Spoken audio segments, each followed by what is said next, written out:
Hello guys, welcome back to my YouTube channel. Today I'm going to be going through a few things that are useful for newer gold stackers to know. So this video is going to be like a short guide that is useful for anyone looking to get started in stacking gold and silver. It's just a few tips. So I'm going to cover a few questions that I had myself when I started stacking gold and silver. So the questions are, first question is, why should you stack gold and silver? And the second question is, where do you buy gold and silver? Third question is, how do you store gold and silver?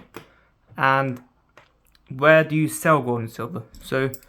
And another question is, how long do you want to hold? How long should you hold silver? And which gold or silver should you buy, depending on your circumstances? Should you buy different sizes and types of gold and silver? So I'm also going to go over through some keywords, like the difference between 24 karat and 22 karat, and what premium means and all that stuff, all the keywords that you should know,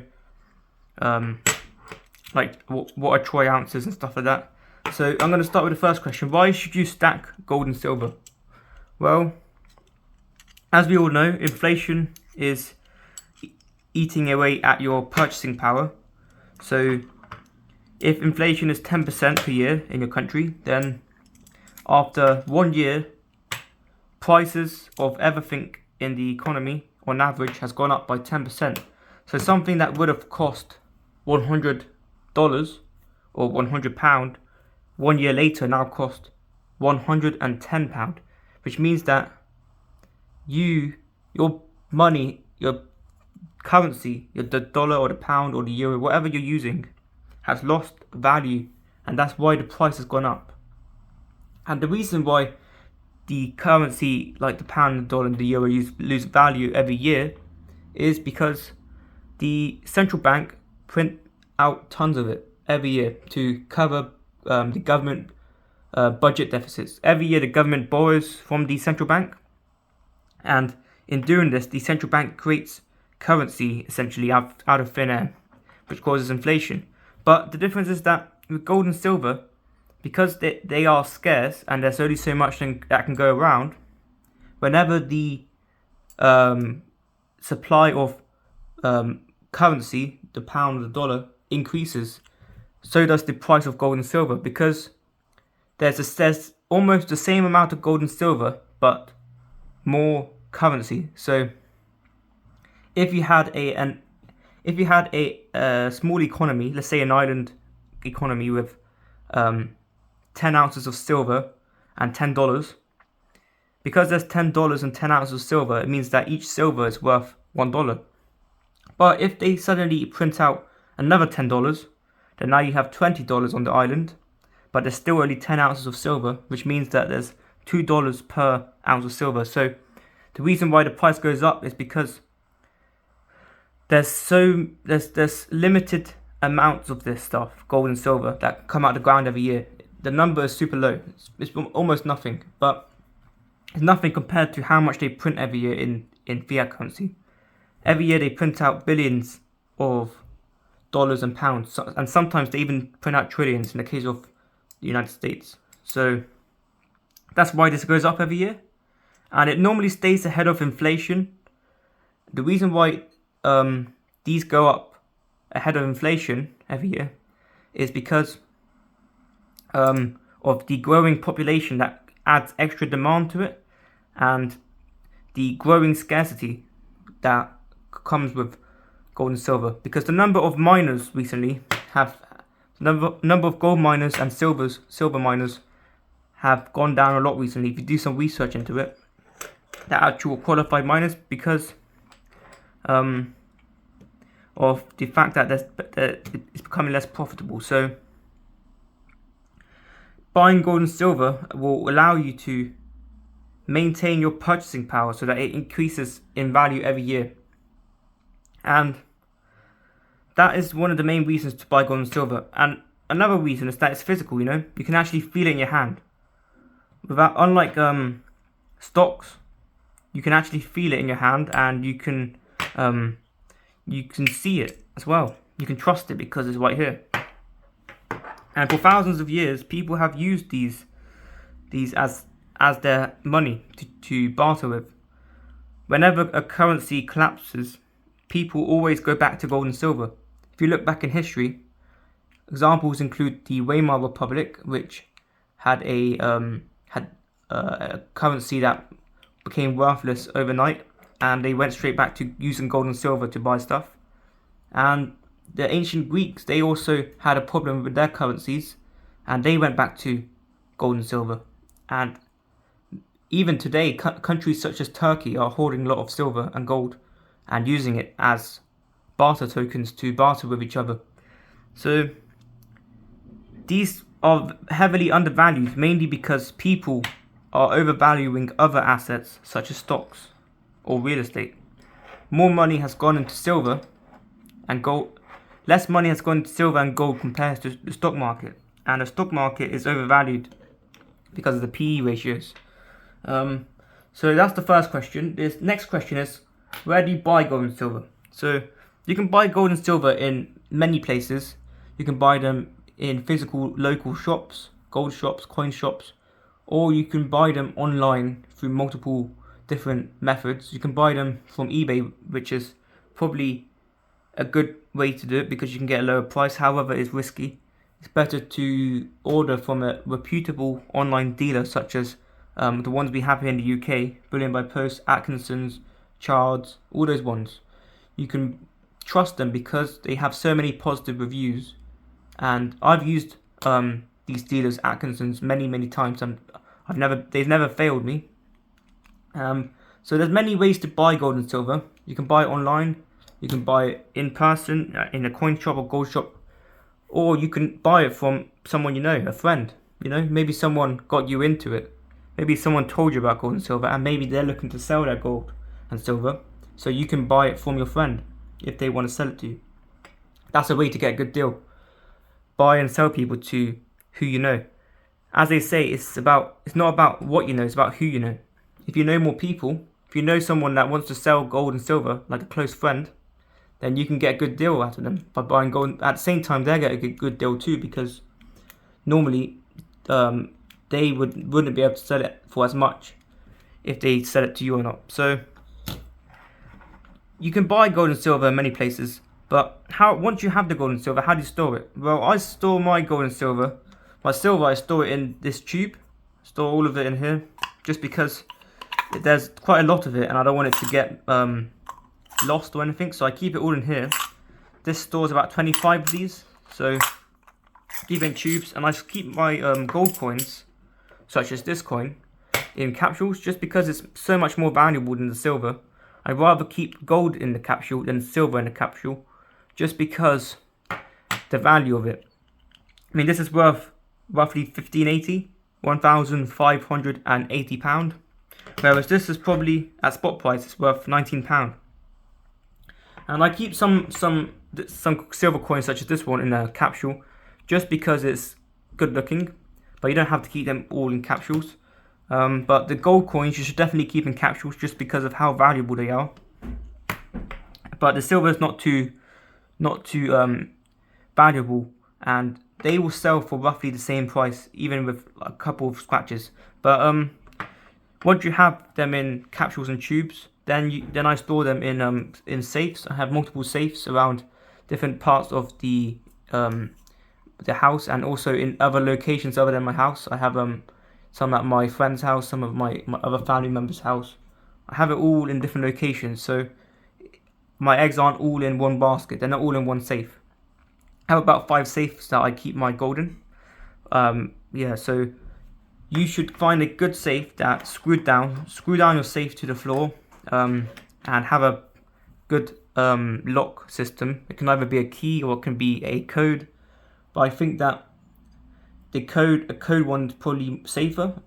But it's up to you whether you want a code or key safe. But make sure you store your gold and silver in multiple locations, not just one location, just in case anyone tries to rob you. But so the next question is, where do you sell your gold and silver? So you can sell your gold and silver back to the exact same places you bought your gold and silver from. So you can sell it to a coin shop, a gold shop, to an online dealer, you can even sell it on eBay, but I wouldn't recommend that because from personal experience they take a 10% cut or 12% cut. So I wouldn't sell on eBay. I think sometimes eBay do 80% off fees because their fee is 10%. So if you're going to sell this for 1600, they would take 160 at least. So that's a big loss. Imagine losing 160 to fees. Where sometimes eBay, they give you a discount on fees, so 80% off. So instead of charging 10%, they only charge you 2%, which is about £32, which is not too bad, but it's still a large fee. I wouldn't recommend selling on eBay, even with the discount. But there's multiple ways to sell it. You can sell it back to the place you bought it from, whether it's a coin shop or an online dealer, or you could just sell it to a friend, which is probably going to end up paying more than any other place. Sell your gold and silver back to someone you know, someone that wants the gold and silver. So another one is how long should you hold your gold and silver? Well, I'm planning to hold my gold and silver for at least 5 years. Most likely I'm going to be holding it for 10 years. But I do sell some every now and then just to cover some cash flows. But I'm not going to be selling any more gold this year in 2023 because I've got enough to cover future expenses. So which gold should you stack? That's the other question. Well, it depends on your financial circumstances. Obviously, the cheaper you buy, the larger you buy gold, the lower the premiums. So if you don't know what a premium is, it's the percentage over the spot price. And the spot price is the live price that is known globally, and it's the price of gold. So right now the spot price in British pounds is 15.77. I think in dollars it's almost $2,000. I can't remember that one, but so there's a spot price, and that's the price that gold and silver is. But obviously when you buy gold and silver, you're probably not going to get spot price. You'll be lucky if you do. But for gold 1 ounce coins, the premium on top of spot price is about 3%. That's what I paid for these ones. So 3% on top of 15.77 would come to around 1630, £1,630. So not too bad. But obviously, if you go to a lower weight size, such as a 1/4 ounce, I think the premiums on them are like 9% in total. So if you were going to buy 4 1/4 ounces, you end up paying like almost £1,700, even though the spot price is 15.77. So obviously you want to try and buy as large as possible. With silver, I found that buying a 10 ounce bar and buying a 1 ounce coin doesn't have a massive difference for some reason. I checked it out on Atkinson's. I added 10 silver coins to my basket on Atkinson's. Atkinson's is a bullion dealer, and it came to like 268. Can't remember the exact number, but the gold bar, the silver bar that was 10 ounces, and the coins that were 10 ounces. The 10 ounce coins came to 268, but the 10 ounce bar came to 267. So that's only a £1 difference just to have it in the form of coins. And personally, I prefer to have coins just because they have more security features, as you can see here. This is a security feature where if you tilt it, it changes between a padlock and a trident. So it just makes it easier to prove that it's real silver and gold. And it's the same with the waves in the background. That's hard to replicate. And the lines on the shield, that's also hard to replicate. And the writing around the ridge. So coins have more security features, and having round gold and silver makes it feel more valuable just because it's round. We associate roundness as money. So, and also they have quite good designs, but it's up to you whether you want to buy bars or coins. But personally, I prefer coins. I don't have any bars at the moment. I used to have a bar, but I sold it because I prefer coins. So it's up to you. But also the size that you want to buy is also up to you as well, because if you want to buy quarter ounce Britannias or 10th ounce Britannias, you could do that, but you have to wait much longer to become profitable. But in the long run, you're still buying gold and silver, even if you can't afford to buy a full ounce. Buying a quarter ounce is still getting into the game and stacking gold, you know. So, or you could save up for a few months or a year and buy a whole ounce instead of buying quarter ounce. But it's honestly up to you. So another thing is, what are the main key terms and keywords that you should know? So I've talked about premium. Premium is the percentage over the spot price. The spot price is the live price. We also have carat, so 22 carat, 24 carat. For example, this one's 24 carat, so that means it's 100% pure gold. So 24 out of 24 parts. 24 parts out of 24 parts are pure gold, whereas some coins have 22 carat, such as the American Gold Eagle. So 22 parts out of 24 parts are pure gold, and the other parts aren't gold. So, for example, this coin is, I believe, like 21 carats. It's 90% pure, so that means it's 10% not pure. I believe it's got 90% gold and 10% copper. The copper gives it its strength. The only difference between buying 24 carat and less pure coins is that coins that are less pure are stronger, just because gold is a very malleable metal, and gold dents easily and it bends easily. So this one easily gets scratches on it and dents on it, so that's why I keep them in capsules. This one, you don't have to keep in a capsule you hold in your hand, because you don't have to worry about it too much, because it's a very strong coin, very durable. It has lasted decades without getting too many major scratches on it. Whereas this one you wouldn't be able to keep this one out of a capsule, and you won't be able to touch it too much, just because you could get a lot of scratches on them, because 24 karat gold is more scratchable. And this coin you can actually flip. I've flipped it a few times. I'm not going to flip it now because it's going to fall on here, but you can flip it a few times and it actually stays in good condition. So just trying to think if there's any other keywords you should know. I can't think of anything else, but yeah, so let me know what you think. I wish you all the best of luck on your gold stacking journey. I hope you are able to make a profit in the long run, or maintain your purchasing power, because that's the goal. Gold and silver is not a get rich quick scheme. It's to maintain your purchasing power, because it protects you from inflation. So wherever you would have lost to inflation, you make back in gold price gains. So if inflation is 10%, most likely gold will go up 10% as well, or probably more. So you kind of protect your purchasing power over time. Whereas if you just kept it in cash, you probably just have what you have. It wouldn't appreciate at all. So anyway, thanks for watching. Please hit the like button and the subscribe button, and I'll see you in the next video.